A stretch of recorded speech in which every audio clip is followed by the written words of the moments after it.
Hello everyone, this is Ruben. I am the project steward of Firo, and I just wanted to give everyone an update of what the core team has been working on and what we can hope to look forward to in the next coming months. As I know, obviously we're in the middle of a crypto bear market.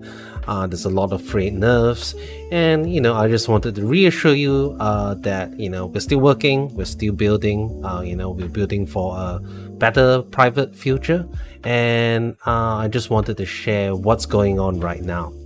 So yeah, let's start with one of the most, I guess, anticipated things, which is basically Lelantus Spark. So for those of you who don't know, Lelantus Spark is our next-gen privacy protocol. We are very, very proud of it, right? Because Firo is actually one of the few currencies that actually develop their own privacy protocols, despite being, a rather lean and small team. And Lelantus Spark is, offers very high anonymity. It allows, I guess, one of the best trade-offs. It's not based on any special fancy cryptography. It's all based on, I would say, better tested components. And it's also modular. And one of the things is that we released this paper in 2021. We got the cryptography audited. It looks great, and Monero is actually adopting many key ideas from our protocol, namely basically our addressing structure and also the usage of one of many proofs. So that's in Seraphis, which I think it's about 1 or 2 years out, so we'll definitely have our own protocol out first. And even when they do deploy it, there's still certain trade-offs that we feel suits Firo better. For example, we do have a much larger anonymity set. So as far as I look, Seraphis, it's about the ring sizes increasing to 128 or 256, and what that means is that your potential deniability and in any single transaction is about 128 or 256 other possible transactions. While with Spark, it ranges from anything from 32 to 65,000, so that's like several magnitudes higher. So now that we've completed talking about what Lelantus Spark is, we have everything on our blog. One of the most important things is to actually get the code audited, right? And we pleased to kind of announce that has been fully funded from the community and also the Community Fund Committee. So we are very, very thankful to all the contributors. So if you take a look here, this proposal was made through our Firo Crowdfunding system at funding.firo.org, and you can see that they actually asked for a total amount of 88,000, but the actual cost of the audit is 80k because they were originally accepting it in Firo, so they added 10% volatility insurance there. But we turn out not needing to pay this, so we actually save 8k USD. We'll talk about that later, but you can see the overall cost of the audit is 80,000, and that will cover the entire Firo Lelantus Spark implementation. And so some of you might ask, well, didn't we do an audit before? Yes, we did an audit before, but that was on the cryptography, the mathematics, the paper, right? Now, this particular audit is the audit of the actual code, and to also make sure that, we are not deviating from the paper in meaningful ways. So, we describe the protocol, make sure we implement it as described in the paper that has already been audited. And this is very important to kind of ensure that the protocol is free from bugs. Obviously there are no guarantees, right? But it is still a very important step. And so some of you have actually asked, why did we pick a hash cloak, right? We previously engaged certain, big name auditing firms like Trail of Bits. Some people talk about Certic and others. And I would actually argue that HashCloak is probably the best audit firm for our purposes at this point in time. And first of all is, HashCloak although they are rather low-key, first of all, they are focused on privacy, right? If you take a look at their website,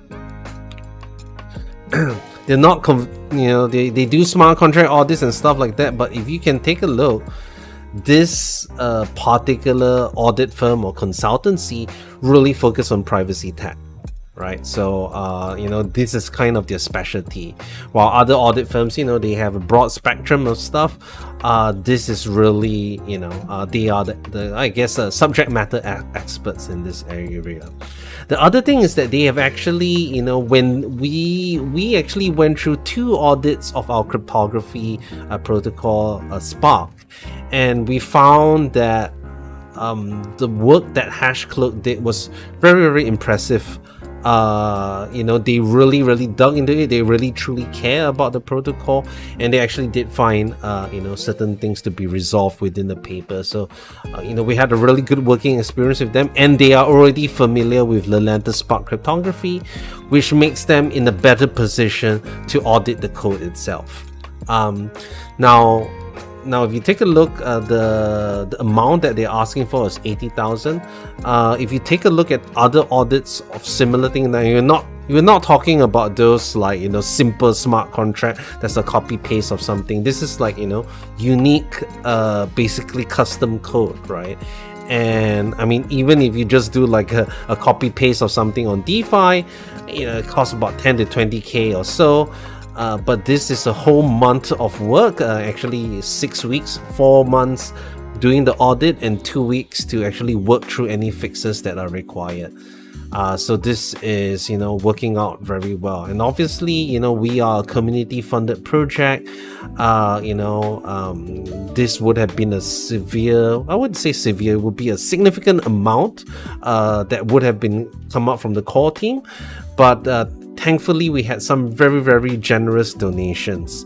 The 2 biggest donations were basically from Rasikh from Arcadia, who has been one of Firo's biggest supporters. He's, I think, easily donated maybe about 150k, not including the other work that he has done for us, like wallets and all of that sort of stuff. So Arcadia, Arcadia Group. I just wanted to give them a quick shout out.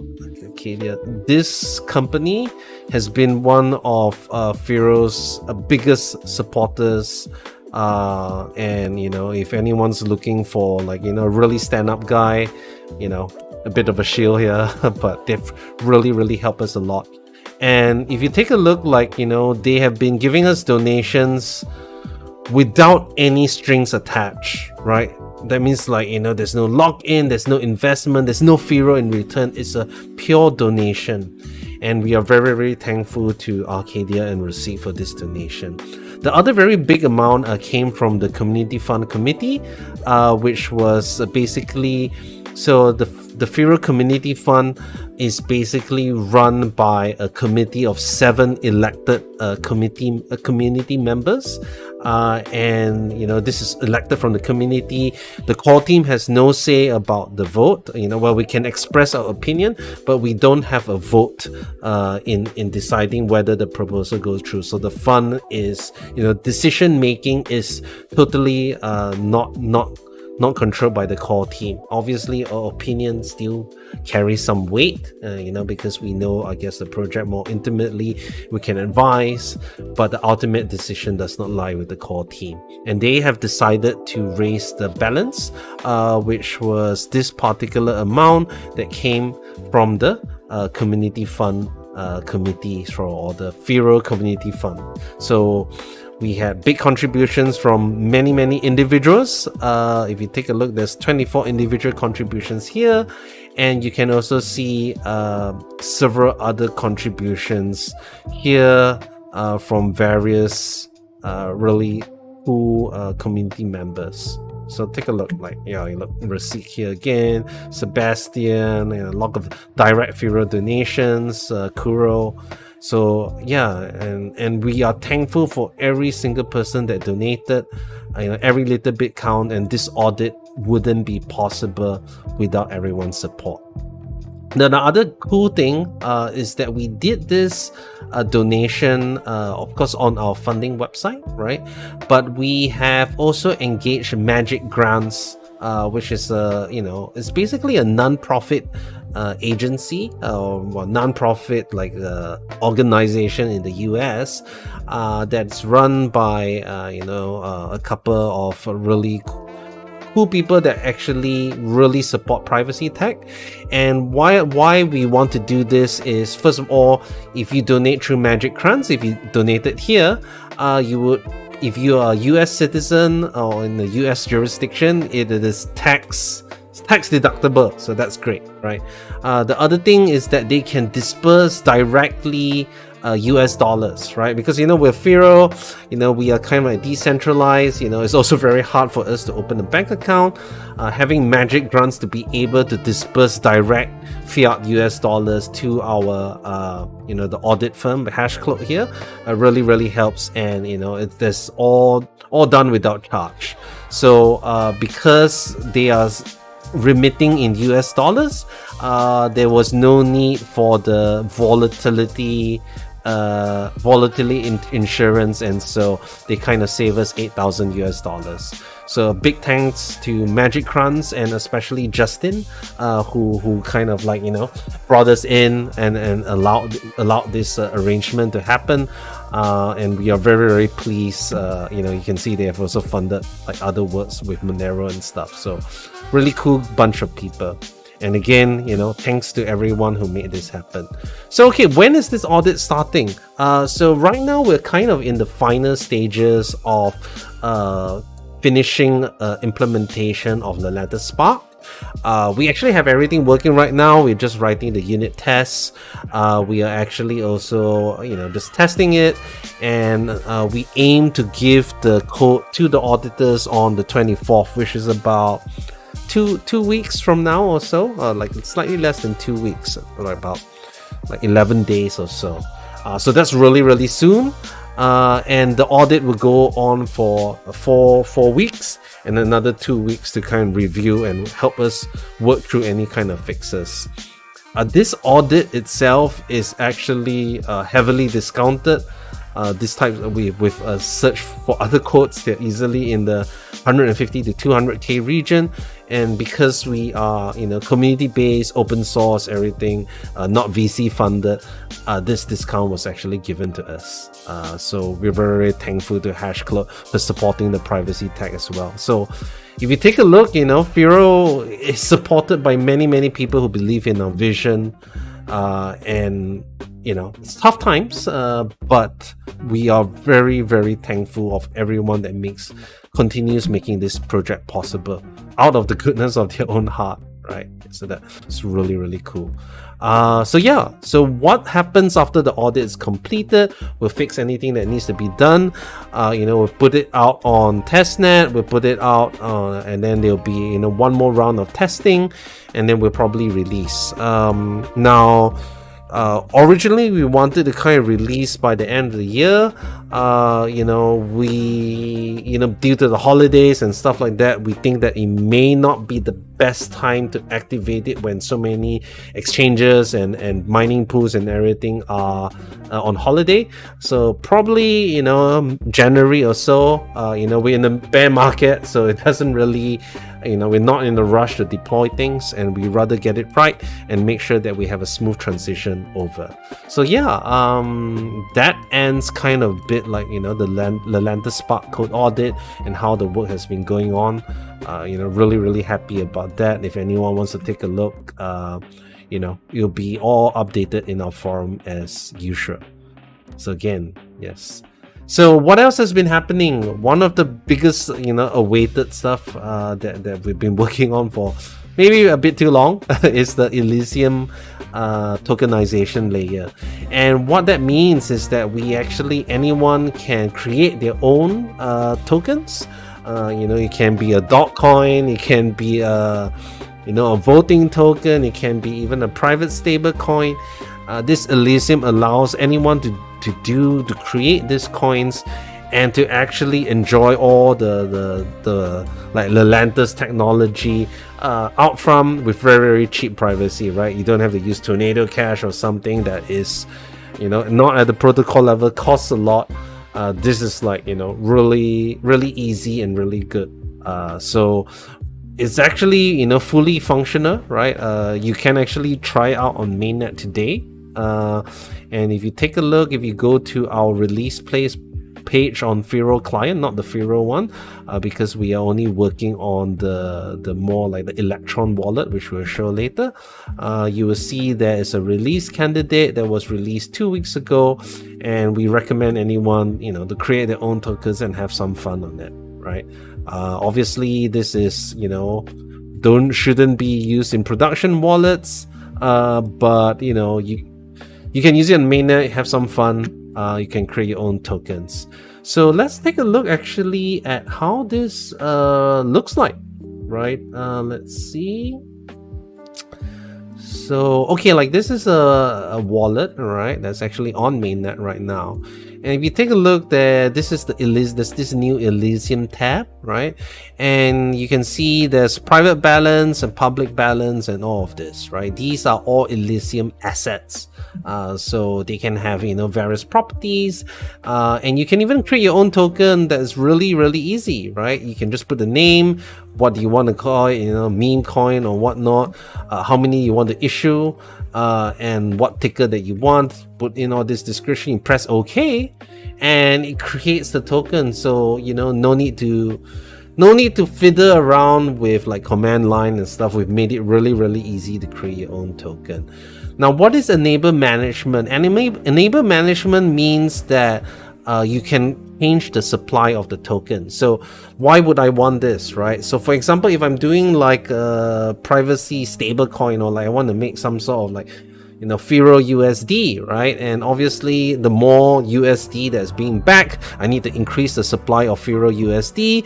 But if people withdraw and redeem that USD, they become less Firo USD, right? So management allows the admin control to actually expand and contract the supply according to what they need. So but if you just want to have like a meme coin or voting coin or whatnot, you don't have to click enable management. So yeah, look, it's really, really easy.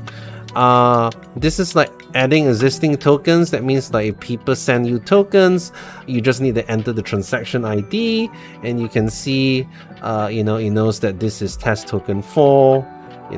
You can see all these tokens that have already been created, like Half-Life token and stuff like that. Oh, beer, wow, that's nice. So these are all on mainnet, ready to create. Anyone could create this, and it's on a separate layer that's embedded in our blockchain. So yeah, this is all working. We hope to release it on mainnet soon, and we will also have a partnership with Oracle.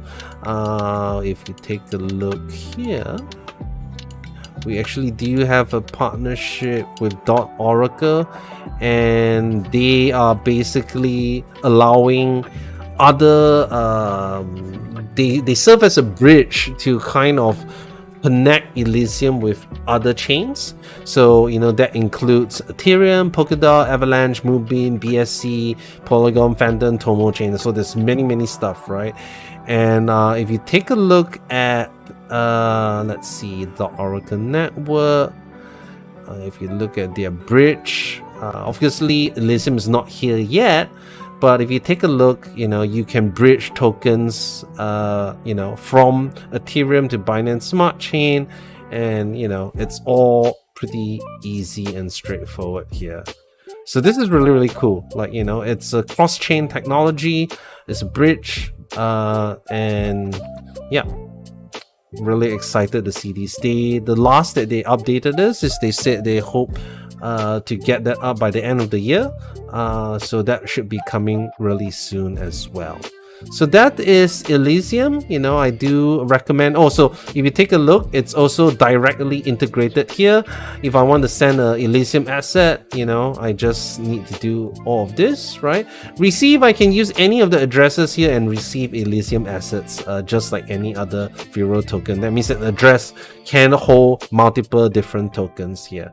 So yeah, I think it's really cool. It's really straightforward. And we hope to see more people using this in a really cool way. Let me hide this.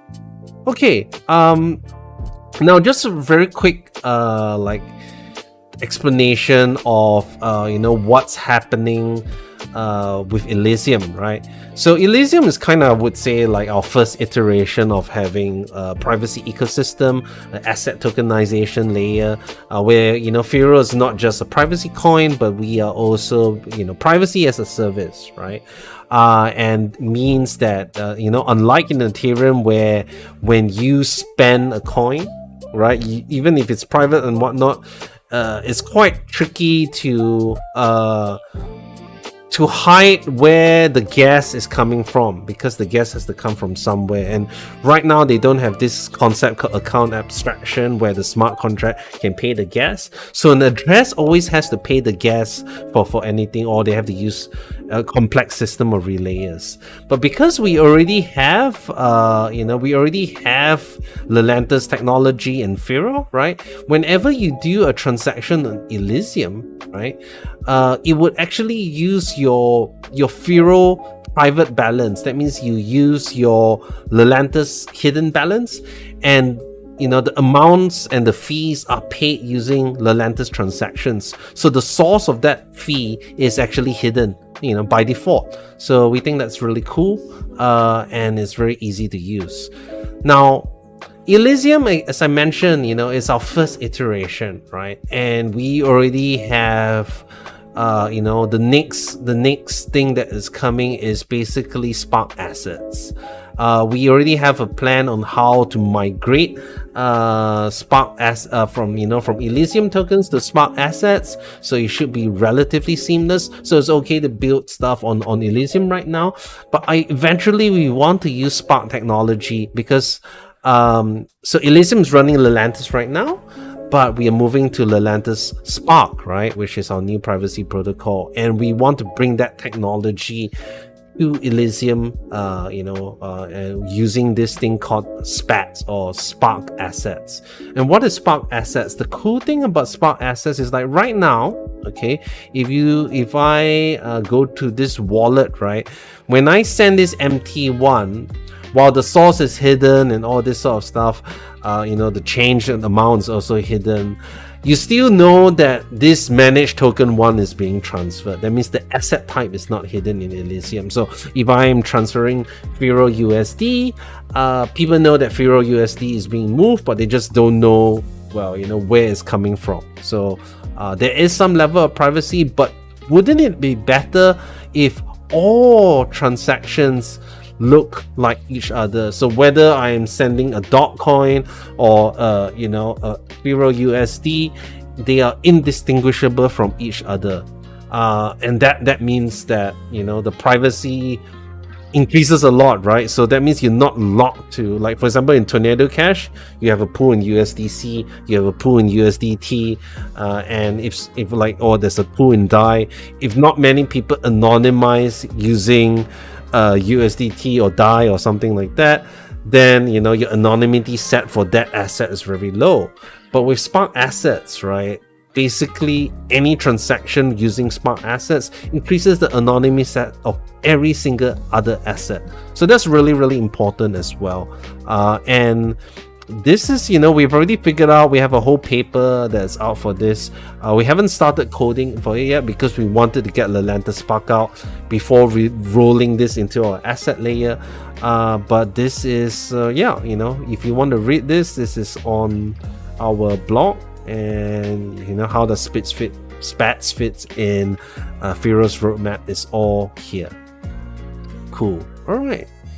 So yeah, so we've covered Elysium. We talked about the future of Elysium going to integrate Spark assets or SPATs, and I wanted to kind of now talk about the mining ecosystem, right? So for a very, very long time, even prior to any sort of block reward change, we've always had over centralization of hash rate in particularly two miners, right? Now, first of all, two miners, they are a very good pool, right? They have been great supporters of the project for a very long time, and they've also helped us in a lot. So we believe they are honest actors, right? But at the same time, if you take a look how much of the hash rate they control, it's more than 80% of the hash rate, and that's not good. Even if they are honest actors, we are supposed to be a decentralized blockchain, and there is, rather than having to trust two miners, even though there's no reason not to trust them, we rather not trust anyone. This is the whole purpose of blockchain. If we have to trust someone, there's no point to have a blockchain, right? So why we've noticed miners right now, they just take a look, okay, what's the pool that has the largest hash rate, and they just start mining there. We would recommend that you mine on other pools to help shift the hash rate. And some miners say, well, two miners is going to give us the most money. That's actually no longer true, because the Community Fund Committee has actually granted a 10% block reward bonus to any miners who mine on these pools. So the rule is that as long as the pool has less than 30% of the hash rate, which is basically everyone here, of course, two miners, you have to consider them as one entity. But if you take a look here, no one has close to 30% of the hash rate. As long as they have 30% of the hash rate and they opt into this program, the Community Fund Committee will pay a 10% bonus on top of that. So even if it's 0% fee, you get the 10% bonus on top of that. And if you take a look, miner pool is offering another 10% with a loyalty program on top of that. So it's quite significant in terms of there's no reason not to shift to another pool. Now, some of you may say, some of the miners may say, well, if I mine on a smaller pool, my variability of getting the blocks is going to change, because the payouts are not as consistent. Well, there's Crux pool. Crux pool is PPS. That means pay per share. What that means is that regardless whether they find a block or not, they're going to pay you. So they are taking the risks, and they are doing this to support Firo. They're actually making a loss. Actually, all the mining pools right now are probably making a loss right now, and that's why we want to support all the mining pools with less than 30% hash rate, and the Community Fund Committee has a 10% bonus over the block reward. So as long as you mine to any of these pools, these rewards are dispersed once a week. So yeah, really no reason to mine on two miners. We have no beef against them, because now they've come up with some public statements to saying, why are we hating on them? It's not personal. We are just trying to decentralize hash rate, and they should understand that. I hope the miners can get behind that. As you can see, post merge, our difficulty has gone up. Take a look. This was post Ethereum merge. Difficulty was sitting about 3k or so. Now it's 3 times, 6 times more, because now it's kind of still about 5 times more or something like that. What's my math? Wait, 3 to 9. Okay, so I think three times the hash rate, and it is what it is, right? Some people say, well, isn't profitable to mine. Guess what? Since Ethereum has gone down, there is no coin that is actually profitable to mine right now. And yeah, so if you want to support the hash rate, you want to continue mining right now, do you support any of these other pools? they're going to give you a 10% bonus. We would really appreciate if you decentralize hash rate, because this is one of the reasons why, you know, miners is part of their job, right? So take your responsibility seriously. Cool. All right. So that ends talking about the, you know, the campaign, right? At first it was actually only meant to go on for a month, but because the funds were not exhausted, the CFC have actually voted to extend it for as long as the fund is there, and they may decide to approve it later, like to extend it even further. So if you can take a look here, if you want to follow the work in progress, you can see this one here.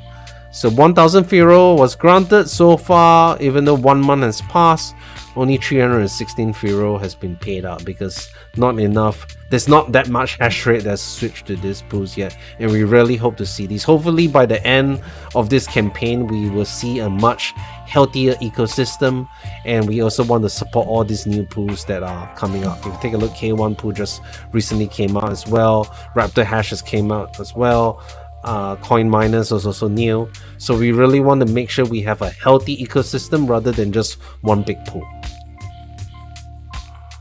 Okay, let's move to talking about some of the things that are happening within our forum, right? We, you know, first of all, come to our forum.firo.org. This is where all the important decisions are being made by the community, right? This tracks every single Firo community, proposal, right? But right now, the thing that we're trying to get people to vote on is basically, you know, we have this emergency switch, right?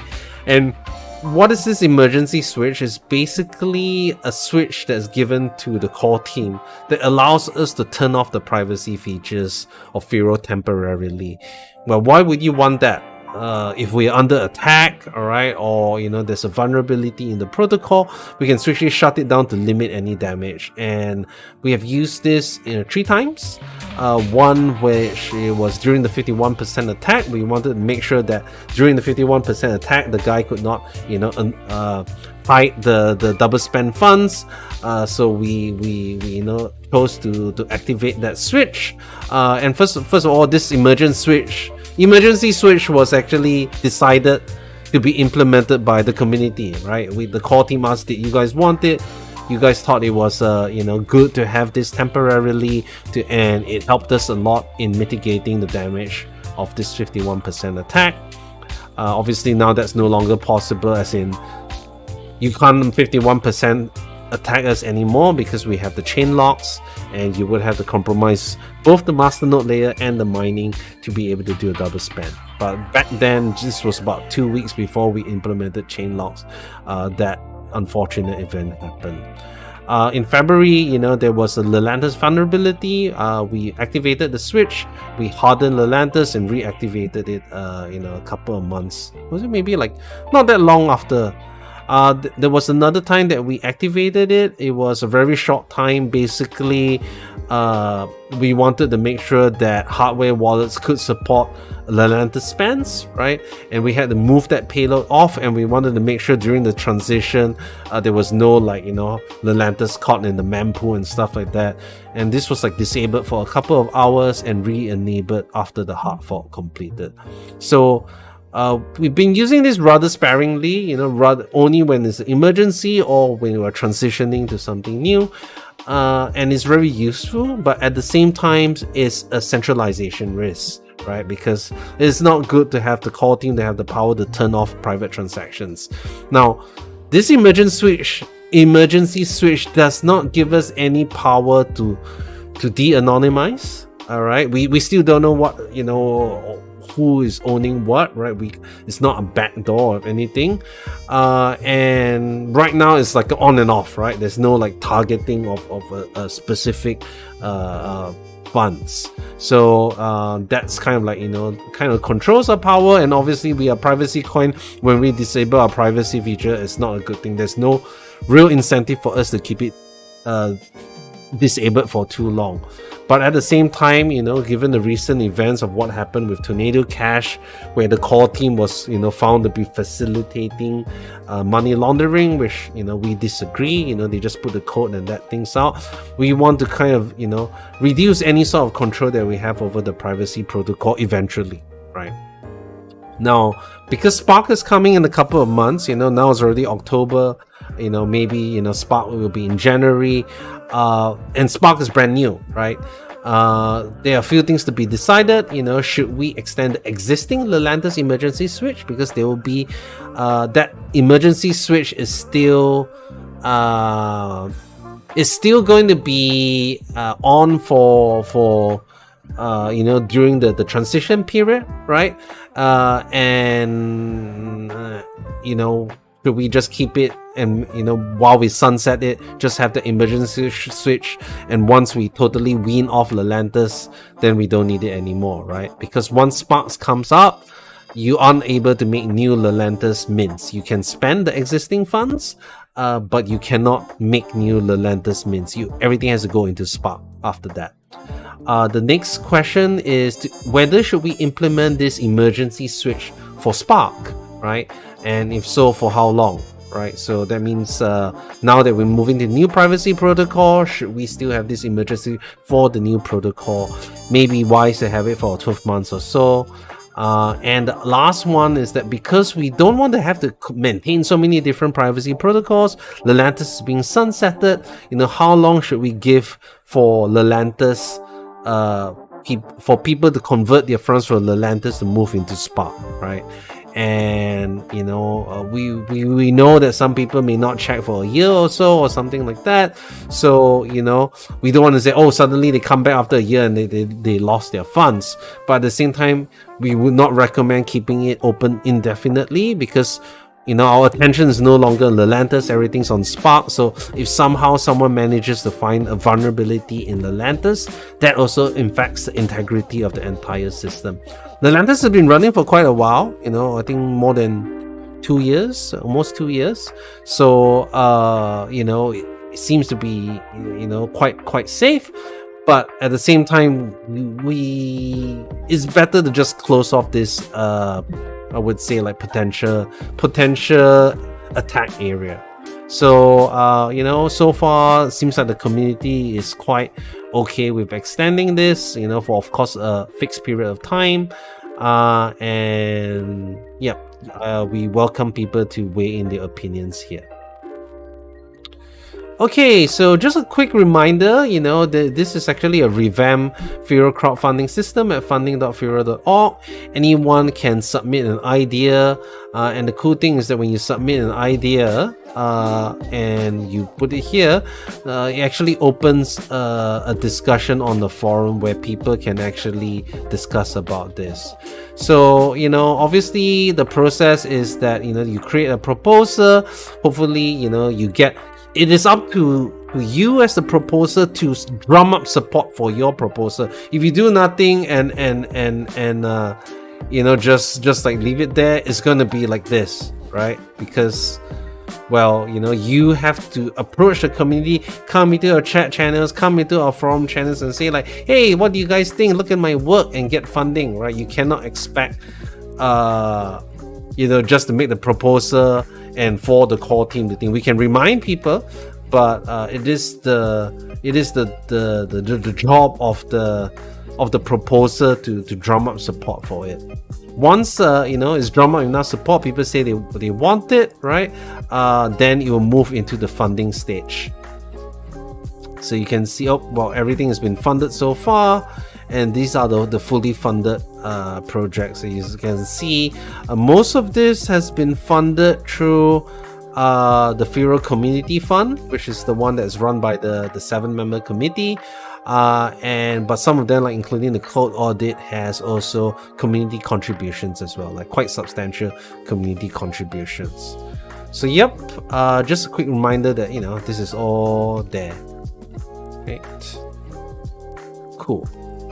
All right, so I just wanted to share some new things. Sunflower Corp, of course, we aren't able to vet every single exchange, right? They are a relatively new new exchange, if you can put it this way.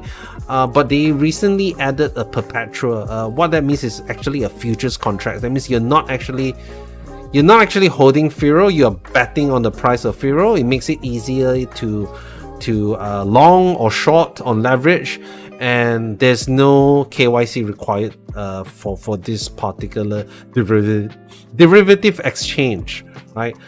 So what that means is that if you want to, like, gamble, or basically you want to bet on the price of Firo going up or down, you can actually do that by depositing USDT into Sunflower Corp and bet whether it's going to long or short and whatnot. So obviously, please, we don't encourage gambling, but we can't stop people from building derivatives, and it's also very popular. It helps to also generate volume and find price discovery. So yeah, I would recommend, well, not recommend, but I would say that this is our first futures product. If you're interested, if you know what to do, give this a shot and let us know. Yeah. Okay, cool. Another cool thing is that Adoraplus, which does terpenes and actually hemp flowers, CBD hemp flowers. So I don't really know much about weed, so but it looks so in Thailand this is legal, right? But obviously sometimes it can be challenging to receive money or have a bank account and stuff like that. So they recently, if you can see, they've recently they accept Bitcoin, they accept Firo, so that's really cool. And you can buy any of this yeah, in Thailand. I'm not sure where they ship, but probably Thai base. Yeah, so we're really happy. Also, if you have a business and you want to accept Firo, let us know. We'll be happy to put you on the website and showcase your project, because we want people to be using Firo to buy and sell goods, and we'll be happy to support any Firo fan ventures, right? So just a quick reminder, also on the forum at Firo.org, we post our weekly Firo development meeting minutes. So yes, you get a weekly update, but sometimes we fall a little behind, but you will get every week, as in eventually. So if you take a look here, this was 18 days ago, but you can see that I did catch up week 2, week 1. All of it will eventually be posted. I just need to make sure there's no sensitive information, all of this cleanup. And so if you want to see, hey, is Firo doing work, taking a look at the GitHub may be a bit daunting, and this is a much easier way to do it, right? So that is all for the moment. Of course, this is a very challenging time for Firo in terms of price wise. We still have enough funds to definitely complete Spark and all of that, but we are very lean. We are actually operating at a slight deficit with the current price. So we appreciate any donations and stuff like that.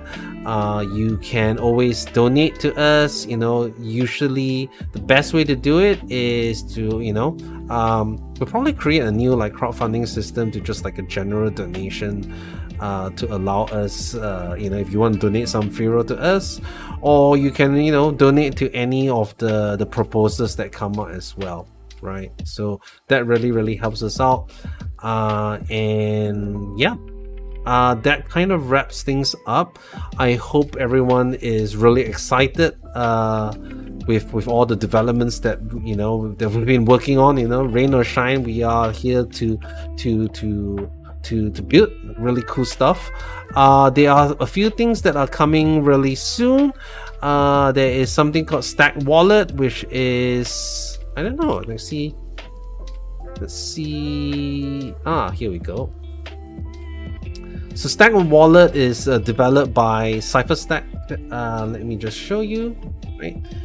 This is open source, right? You can see Firo is there, with Monero, Epic Cash, Dogecoin, Bitcoin. They'll be adding more assets later. Right now, there are a few bugs within it that they are working through. They hope to fix. The UI is really nice. The UI is very nice. It's open source, so once they fix all that bugs, we will do a joint promotion. I'll probably get Diego on from CipherStack to talk about Stack Wallet, and it's available on App Store, on F-Droid, and also on Play Store. So yeah, this is a great way to have Firo that is going to be anonymized using Lelantus technology, and it's would really encourage people to use this. The UI is really nice. So yeah, they also have developed Campfire. I don't think that has a website as well. That's just Firo specific, Firo only. That's also going to be fixed as well. We hope to get, I think Stacks Wallet, CipherStack said they will get it fixed within the next 1 or 2 weeks, so fingers crossed. I would recommend that. So yeah, I think this just about wraps up my update. It's been 45 minutes. Thanks if you watch through all of this or even skip through portions of this. I am very thankful for everyone who has stuck through this project. Doesn't have to be in donations, just your presence, coming on the forums, talking to us, and being part of the community. We're one big family. We all care about privacy, and unfortunately this was looking quite scary, right? With everything, CBDC is coming up, the dominance of the US dollar. We need a real alternative, and that alternative has to be private cryptocurrency. So I'm signing off for now. If you like this video, please like the video, subscribe, and yeah, hit the bell so that you'll get notified whenever we make one of these new update videos and stuff. Thanks everyone. Take care. Bye.